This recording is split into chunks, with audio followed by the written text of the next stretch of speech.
चलिए देखते हैं इस वीडियो के अंदर स्टॉक मार्केट के बेसिस पे 8 इम्पॉर्टेंट कंपनीज के Q3 के रिजल्ट के हिसाब से क्या रिपोर्ट आई है।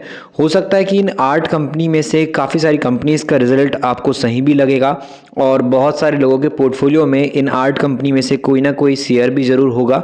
तो उस पॉइंट पे ये वीडियो आपके लिए डेफिनेटली बहुत ज़्यादा काम आएगी, क्योंकि कोई भी आपके लिए जो टाइम वेस्ट वाला वीडियो है वो हमने नहीं बनाया है। जितनी भी काम की बातें हैं और जो डेटा न्यूज़ के आधार पर आज मार्केट में ट्रेंड हुआ है उन्हीं चीज़ों को हम यहाँ पे देखने वाले हैं। तो टोटल बात की जाए तो इन्फॉर्मेशन के पर्पस पे ये 8 जो स्टॉक मार्केट के स्टॉक्स हैं उनको हम कवर करेंगे। कोई भी आपको एडवाइस नहीं है कि आप इन कंपनीज के शेयर को खरीदी लो, ऐसा कुछ नहीं है।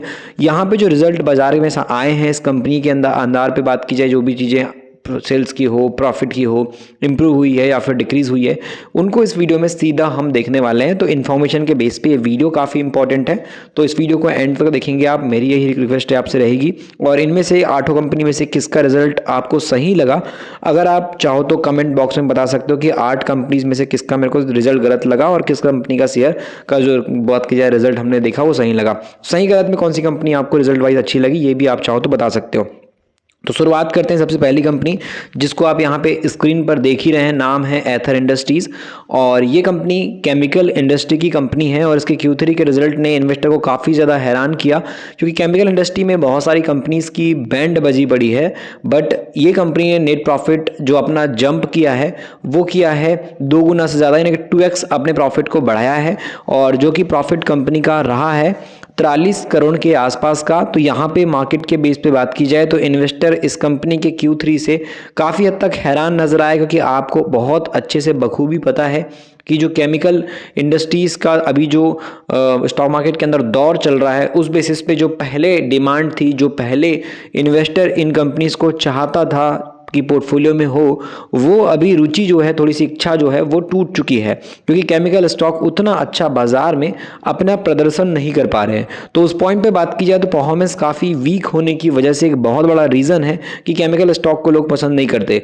लेकिन हम बात करें स्पेशल केमिकल मैन्युफैक्चरिंग के बेस पे जो एथर इंडस्ट्री काम कर रही है, तो इसमें मार्केट वाइज अगर आप देखोगे तो कंपनी ने अपने 2 गुना यहाँ पे जो प्रॉफिट है उसको इंक्रीज किया है, क्योंकि मार्केट के हिसाब से अगर आप देखोगे तो कंपनी ने इस बार 43 करोड़ के आसपास अपना प्रॉफिट यहाँ पे दिखाया है, जो कि अगर आप देखोगे तो कंपनी ने यहाँ पे जो नेट प्रॉफिट दिखाया था 1 साल पहले वो 17 करोड़ 40 लाख का था। तो काफ़ी बड़ी ग्रोथ इस कंपनी के रिजल्ट में आपको नज़र आ रही होगी। मार्केट के बेस पे अगर हम देखेंगे तो यहाँ पर एथर इंडस्ट्री का जो रिजल्ट है वो इन्वेस्टर के लिए देखा जाए तो काफ़ी सरप्राइज वाला नज़र आ रहा है। इनकम कंपनी की जो इंक्रीज हुई है 1 साल के अंदर तो वो 166 करोड़ से बढ़कर के 233 करोड़ के आसपास आई है। तो एथर इंडस्ट्री की तरफ से जो रिजल्ट आया है वो काफ़ी हद तक इन्वेस्टर के लिए बात की जाए तो यहाँ पर अच्छा जो बोल सकते हैं कि ग्रोथ का पॉइंट है वो लाती हुई नज़र आ रही है। और बाकी आपको पता ही है कि एथर इंडस्ट्रीज़ के अंदर अभी कुछ खास कंडीशन नहीं थी। अगर हम मार्केट के हिसाब से देखें तो यहाँ पर आपको नज़र आएगा कि इसकी जो ओवरऑल ग्रोथ चल रही थी जो कि जून 2022 से अगर हम देखें तो यहाँ पर कुछ खास जंप अभी भी नहीं है। जितना प्राइस पहले 700-800 के आसपास जून 2022 के टाइम पे हुआ करता था, वही प्राइस रेंज अभी भी जो है एथर इंडस्ट्री का आपको स्क्रीन पे दिखाई दे रहा होगा। 821 के आसपास का प्राइस है, मतलब अभी भी हम देखें तो यहाँ पर कुछ खास मूवमेंट आपको आता हुआ नजर नहीं आएगा 2022 वाले प्राइस में। तो ऐसे में देखते हैं मार्केट Q3 के रिजल्ट के बाद किस तरीके से इस कंपनी के शेयर का स्वागत करता है बाजार में। मंडे के दिन चर्चा में काफी ज्यादा रहने वाला जो कंपनी का शेयर है वो है टेक महिंद्रा, और टेक महिंद्रा के भी Q3 के रिजल्ट फाइनली आ चुके हैं और ये भी इंफॉर्मेशन टेक्नोलॉजी के बेस पे काम करने वाली हमारे भारत देश की एक बहुत इंपॉर्टेंट कंपनी है। टेक महिंद्रा का Q3 का रिजल्ट सरप्राइज कर देने वाला है। नेट प्रॉफिट इनका जंप हुआ है 93% से, जो कि 983 करोड़ के आसपास है। रेवेन्यू तो इनका 1-1.5% बढ़ा है, बट इस बार कंपनी ने अपने जो प्रॉफिट है उनको काफी अच्छा निकाल करके बाजार में दिखाया है और इस वजह से टेक महिंद्रा काफी ज्यादा चर्चाओं में रिजल्ट आने के बाद बनी हुई थी पूरे दिन। मार्केट के हिसाब से बात की जाए तो कंपनी जब रिजल्ट अनाउंस किया तो कंपनी की जो ग्रोथ देखने को मिली पिछले 1 साल के मुकाबले में तो 92% ज़्यादा थी, और इन्वेस्टर के लिए ये चीज़ काफ़ी सरप्राइज कर देने वाली थी, क्योंकि कंपनी ने पिछले साल 510 करोड़ का प्रॉफिट दिखाया था और इस बार कंपनी ने बात की जाए तो 983 करोड़ का प्रॉफिट दिखाया है, तो काफ़ी अच्छी बात नजर आ रही है। वहीं आप कंपनी के अंदर क्वार्टर ऑन क्वार्टर के बेस पे देखोगे तो बेशक आपको डिक्लाइन नजर आएगा 21% का, बट लॉन्ग टर्म के बेस पे पिछले साल के मुकाबले में इस साल को देखते हो तो कंपनी ने ऑलमोस्ट अच्छा खासा यहाँ पे जो है प्रॉफिट बढ़ाया है यहाँ पे एक साल के मुकाबले, बट तिमाही रिजल्ट में कंपनी के प्रॉफिट वीक आए हैं। वहीं रेवेन्यू की बात की जाए तो रेवेन्यू भी मार्केट के बेस पे अगर आप देखने जाओगे तो कंपनी का 1.4% बढ़ा है, तो रेवेन्यू में उतना खास आपको जंप नज़र नहीं आ रहा होगा मार्केट के हिसाब से। अगर हम देखेंगे तो मार्केट में अगर हम देखा जाए तो कंपनी जैसे उम्मीद कर रही थी प्रॉफिट जिस तरीके से बढ़ाया वैसे रेवेन्यू में कुछ खास जंप नहीं है, लेकिन फिर भी अगर हम देखें तो मार्केट के हिसाब से जो कंपनी ने वाई ऑन वाई के बेसिस पे रिजल्ट लाया है तो उस हिसाब से बाजार में क्या आउटकम निकल के आता है रिजल्ट के बाद अगले दिन मार्केट जब चालू रहेगा उसमें, तो वो देखना काफ़ी इंटरेस्टिंग बन जाएगा। स्टॉक मार्केट में चर्चा में रहने वाली कंपनी में आज के दिन SBI लाइफ भी थी और SBI लाइफ ने भी अपने Q3 के जो नेट प्रॉफिट के हिसाब से बात की जाए रिजल्ट काफ़ी अच्छे निकाल करके लाया। इन्वेस्टर काफ़ी खुश होता हुआ नजर आया इसके रिजल्ट से, क्योंकि इस कंपनी के जो रिजल्ट रहे हैं उसमें 71% ईयर ऑन ईयर के बेसिस पे जंप रहा है। कंपनी ने 551 करोड़ के आसपास का नेट प्रॉफिट दिखाया है और बाजार का जो एस्टिमेट था, जो एक तरीके से बात की जाए कि उम्मीद लगाई जा रही थी कि इतना इतना रिजल्ट आ सकता है, तो वो सारे रिजल्ट जो ब्रोकर उम्मीद कर रहे थे, जो भी रिसर्चर एनालिस्ट उम्मीद लगा रहे थे कि इतना रिजल्ट आ सकता है इतने करोड़ के आसपास, तो वो सब बीट कर दिया इस कंपनी ने। यानी कि उम्मीद से बेहतर रिजल्ट यहाँ पर SBI लाइफ का आया है और प्रीमियम जो यहाँ पे इनकम बात कीजिए बड़ी है वो 11% के आसपास की रही है। तो SBI लाइफ की बात की जाए तो आज ये भी काफ़ी चर्चाओं में देखने को मिला, क्योंकि इसका रिजल्ट भी काफ़ी अच्छे तरीके से प्रॉमिसिंग आता हुआ नजर आया है। नेट प्रॉफिट जंप हुआ है, जो कि सीधे बात की जाए तो यहाँ पर आपको नजर आएगा 321 करोड़ से 550 करोड़ के आसपास का यहाँ पे अच्छा खासा ग्रोथ आपको देखने को मिल जाएगा। और मार्केट के अंदर जो उम्मीद लगाई जा रही थी, जो एक्सपेक्ट कर रहे थे, वो रिजल्ट 400-500 करोड़ का था, तो बाजार के रिजल्ट से भी काफ़ी अच्छा नंबर आया है जो उम्मीद कर रहे थे उस हिसाब से। और कंपनी ने इस बार जो अपनी प्रीमियम इनकम दिखाई है, जो बेचा है इन्होंने SBI लाइफ इंश्योरेंस में जो इनकम आई है इनकी, वो काफ़ी अच्छी बढ़ी है। इंश्योरेंस लोगों ने जमकर के खरीदा है और 22,000 करोड़ से सीधे इनकी इनकम 24,000 करोड़ के आसपास आ गई है। तो मार्केट के हिसाब से अगर आप देखोगे तो यहाँ पर प्रीमियम में 14% की ग्रोथ नज़र आ रही होगी।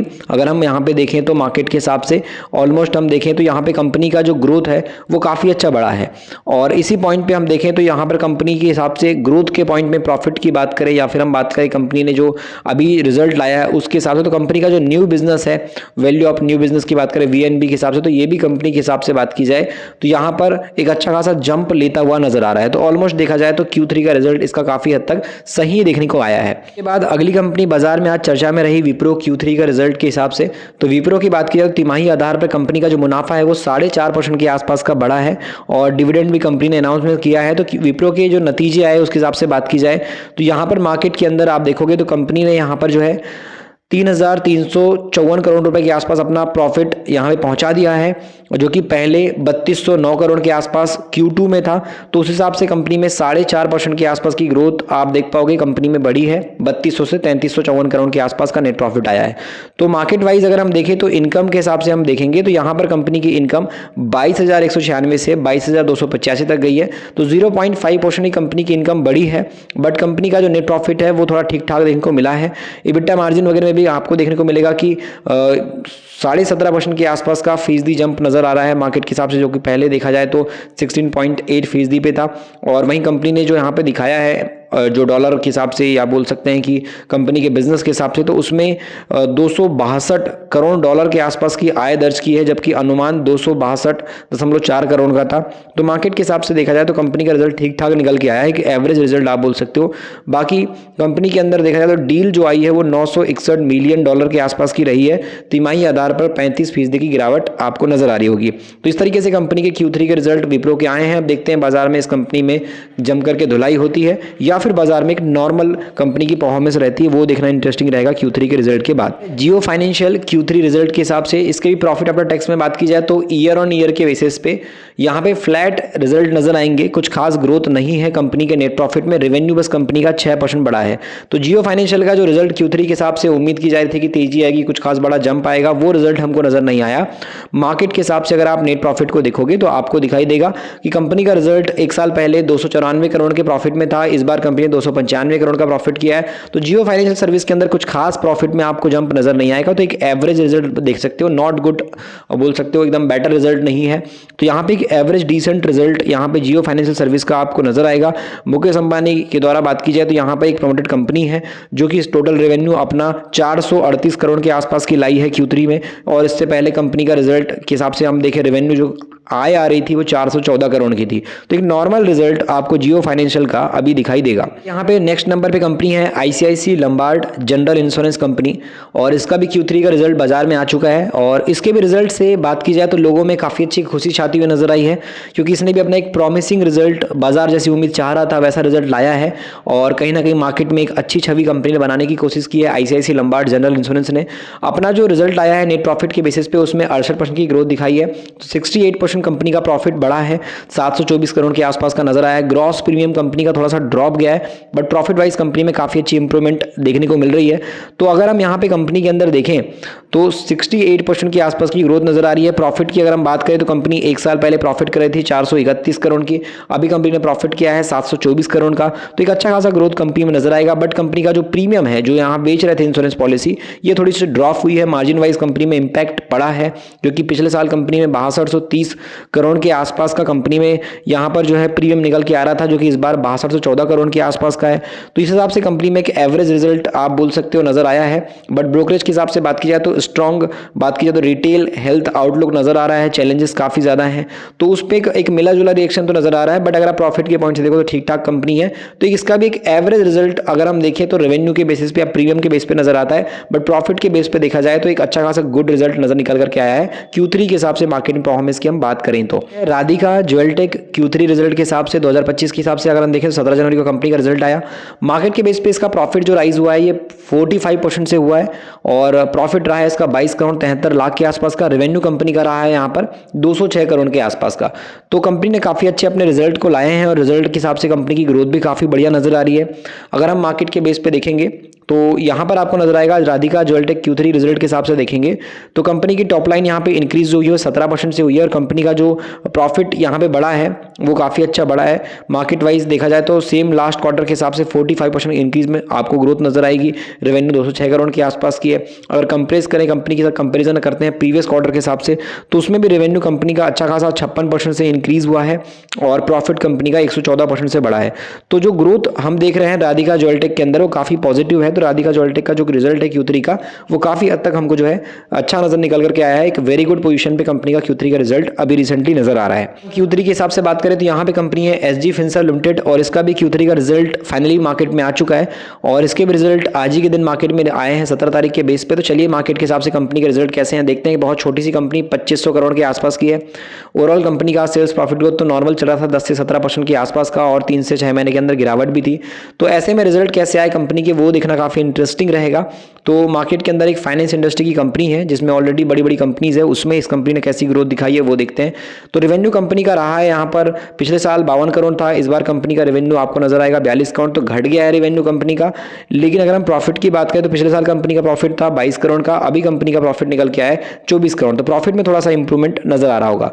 ईयरली बेस पे कंपनी का जो प्रॉफिट है वो अब आपको नजर आएगा एक अच्छी खासी तेजी के बाद फ्लैट हो चुका है, 79 करोड़ से 81 करोड़ के आसपास ही बढ़ा है। कुछ खास ग्रोथ कंपनी का नहीं है। तो इसका एक आप बोल सकते हो decent average result SG Finserv का Q3 के अंदर आया है। जितनी भी कंपनीज हमने 8 स्टॉक मार्केट की इंपॉर्टेंट कंपनी डिस्कस की, इसको सब हमने एजुकेशन के पर्पस पे डिस्कस किया। अगर आपको मार्केट सीखना है, आपको अच्छे से नॉलेज लेनी है, तो फिर आप तो ई बुक पढ़ सकते हो, मिडिल क्लास का स्टॉक मार्केट ई बुक, जिसमें ये सारी नॉलेज मार्केट के हिसाब से आपको कैसे समझना चाहिए, कब इन्वेस्टमेंट करना चाहिए, कब लॉस के टाइम पे क्या दिमाग लगाना चाहिए, बड़े इन्वेस्टर क्या माइंडसेट से यहाँ पे जो है बाजार में पैसा लगाते हैं, 5 से 7 साल के अनुभव में एक इंसान कैसे सीख सकता है, एक आम आदमी की जर्नी कैसे स्टॉक मार्केट में होती है, वो सब आपको सीखने को मिलेगा। लिंक डिस्क्रिप्शन में, उससे आप ई बुक तक पहुंच सकते हो और मिडिल क्लास का स्टॉक मार्केट ई बुक को पढ़ सकते हो।